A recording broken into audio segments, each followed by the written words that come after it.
Hello, folks. I want to talk a little bit tonight about free market capitalism, why it works, why we need it, why we should enjoy it and applaud it, and why we don't have it. And most of the problems that we have in America today, other than the Marxist infiltration of America, but most of the problems that we have today could be solved if we did still have free market capitalism.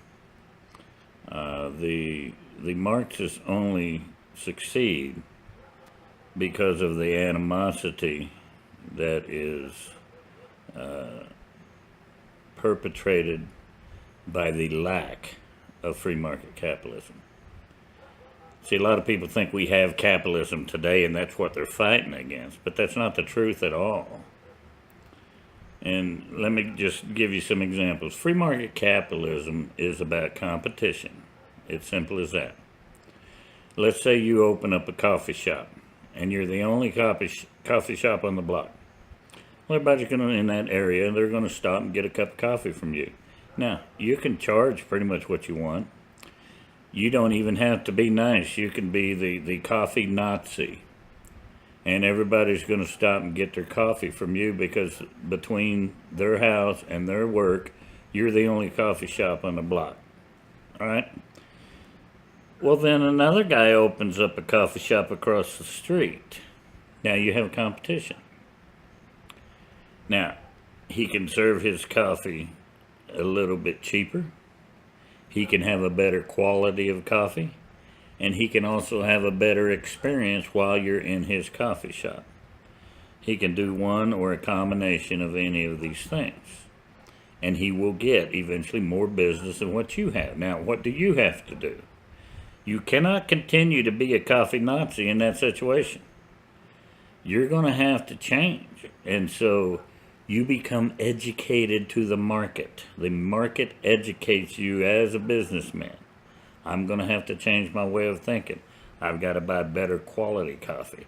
I have to hire people who are nicer and can interact better with the public. I have to be recognized amongst the neighborhood as a friendly, nice, cheap place to get a cup of coffee. And if you don't, you're going out of business. You're not going to make it. That's how free market capitalism works. And it worked for many years in America, but it doesn't work anymore. And I mean, to some extent it does, but it is so warped now that we don't even have free market capitalism anymore. And so when the Marxists go out there and try to infiltrate our colleges and to bend the ear of all of our children and say that capitalism is this horrible thing that's causing you to be kept down, they actually have a point. And so the young people actually listen because they see it. They think it's unfair. Well, it is. And so the Marxists tell them that's free market capitalism. Not only that, the Republicans and the conservatives on the other side are saying, oh, free market capitalism, free market capitalism. So everybody thinks that's what we have. But we don't. And I'll tell you why. Long ago, but seriously, in the Woodrow Wilson and the FDR administrations, and even in Teddy Roosevelt's administration, let's put everybody in there, we started getting this government intervention. And government intervention into capitalism means it's no longer free market.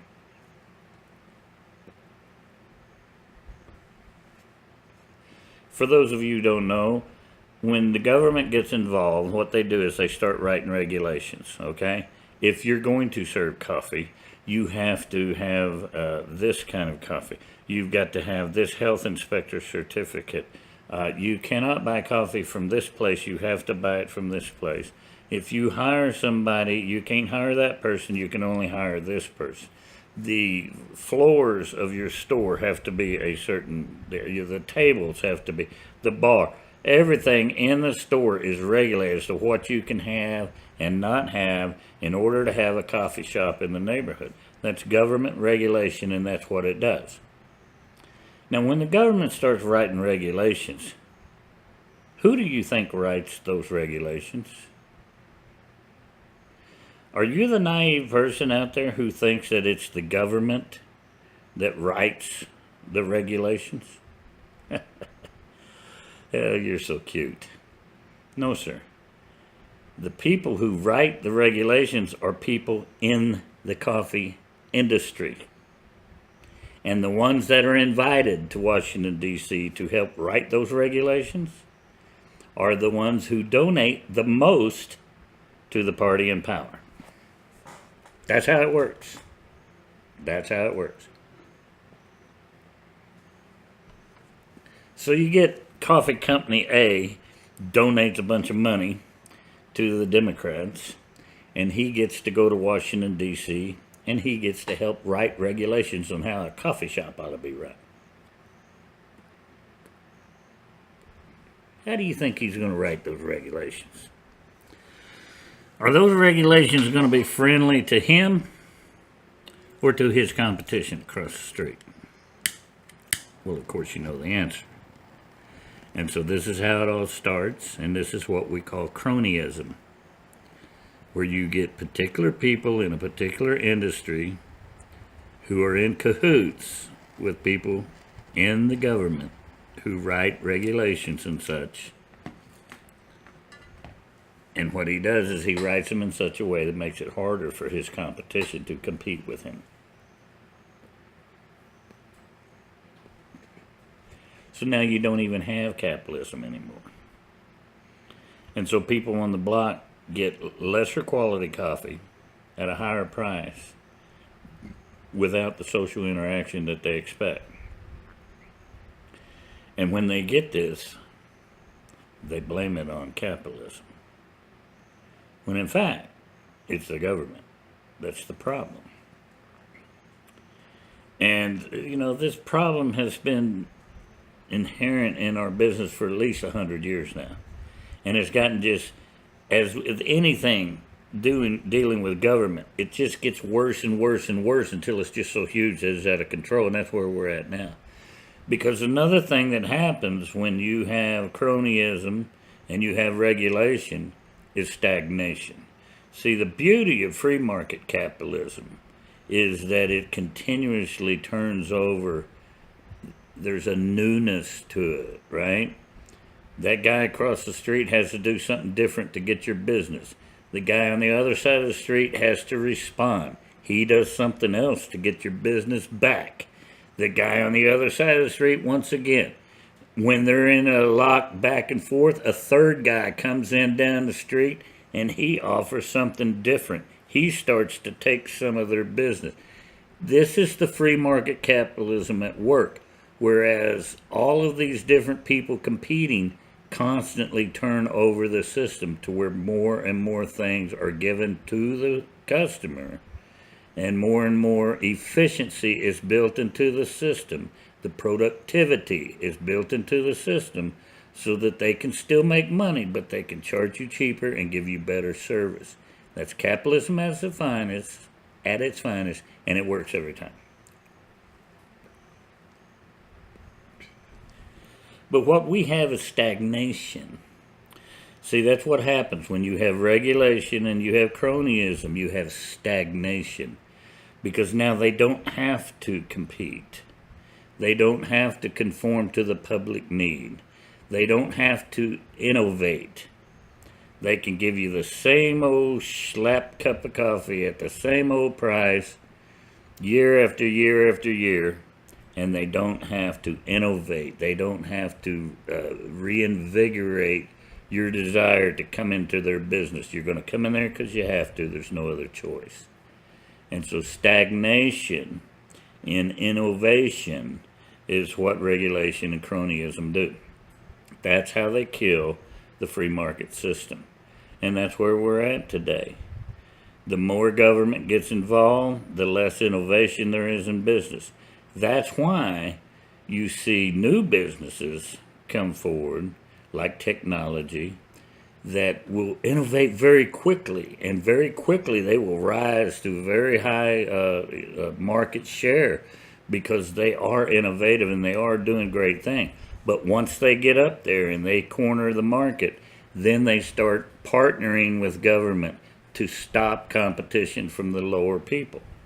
And so what you see is that whether it be Apple, whether it be Google or Microsoft or whoever, after they get so big, their innovation is just so. It's not that great anymore. They're giving you another product to do some little whistly thing, but they're really not bringing anything fantastically new to the market. It's just a new renovation of the same old thing that you had 10 years ago. But they've partnered with the government. They don't have to pay taxes. They have regulations written by their own people so that they can stifle competition from coming up, and thereby they can continue to sell you the same old crap at a much higher price, and they don't have to innovate anymore. That stagnation is the key. This is what kills free market capitalism, when the government gets involved. And that's where we are today. And then once that happens, it just perpetually gets worse and worse and worse. This stuff started happening in the 30s and 40s. It continued on. We were doing pretty good in the 40s and 50s, but from the 60s, 70s, 80s, and on, it just got so much worse. The reason Ronald Reagan won is because government had its boot on everybody's neck already. We already felt it. And so his free market capitalism and conservatism and freedom and stuff message felt so right to people that they were willing to vote. People even across party lines to vote for Ronald Reagan, because we were already seeing the problems that government intervention into free market capitalism caused. And then you had a little period of Clinton and Bush who came in and kind of, diddled around the edges, but behind the scenes they were collecting that money from people, and they were passing those regulations, and they were writing more regulation, more cronyism, more money coming in. Washington, D.C. ended up being the center of all of the big money coming in, until the federal budget grew so big. It's the game in town. If you want to make big money, you need to be connected to Washington, D.C. If you can do that, you're going to make big money. And that's how it happened. And our forefathers warned us against this a long time ago, because there is a check to that. There is a check. We don't do it, but there is one. The check is education and virtue. Okay?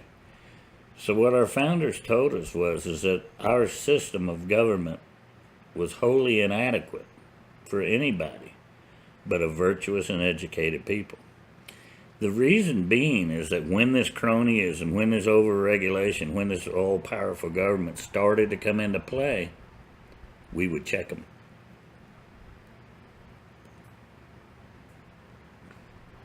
You take a man that's properly educated and has virtue, is he going to deal with a company like Facebook? They lie. They collect your data. They sell it. They swear they don't. Everybody knows they are, but they give you a little bit. And so because you can get some little bit of a benefit from it, you're going to ignore that they are amoral people. You're going to ignore that they're liars. Or you're going to be too ignorant to even know that that's what they're doing. And that's how they get away with it. If we had a virtuous and truly educated nation, these things would not happen. We wouldn't accept it. These people would fall by the wayside. As early, late, whatever, as the 40s and 50s, this was still in play in American business. If you got the reputation in American business as cheating your customers or being a liar, you were done. You were out of business. There's cheaters and liars everywhere in business now. all over the place, and we just accept it. We accept it and we move on because our virtue's not that important to us, and a lot of us are not educated enough to even know that it's there. They don't even teach free market capitalism in school anymore. It's just a little side note that they give on their way to teaching you that Marxism is great and it would really work if we try it again. This time it's going to work. We're getting the band back together, man, and it's going to be great. You laugh, but that's what they do, and we're suckers for it. And we can't wait to put our kids in college so they can learn exactly these things. And so they can go out there in the world and they can do business with immoral and uneducated people. Because they don't care. They just want what they want. As long as you provide it, we don't care what you do. So, as long as you're okay with it, that's what you're going to get. But mark my words, it only gets worse from here. It doesn't get any better. Now, if you want it to be better, we can do it. Number one, you have to actually educate yourself. And I don't mean sending you to some Marxist college so you can be indoctrinated.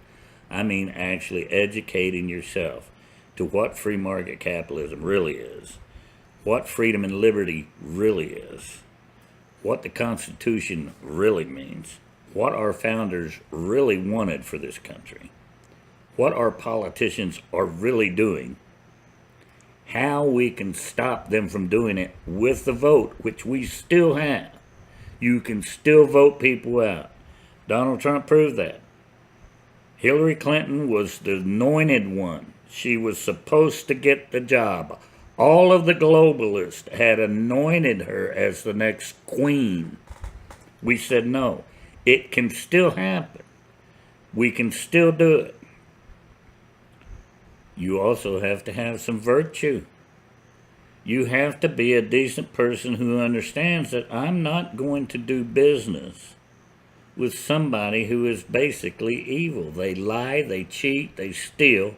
They're unethical people. Therefore, I will go down the street. I will pay a little bit more just so I don't have to do business with that type of person. If we all together decide that that's the way we're going to live our lives and that's the way we're going to vote for our representatives, we can fix this. We can fix this.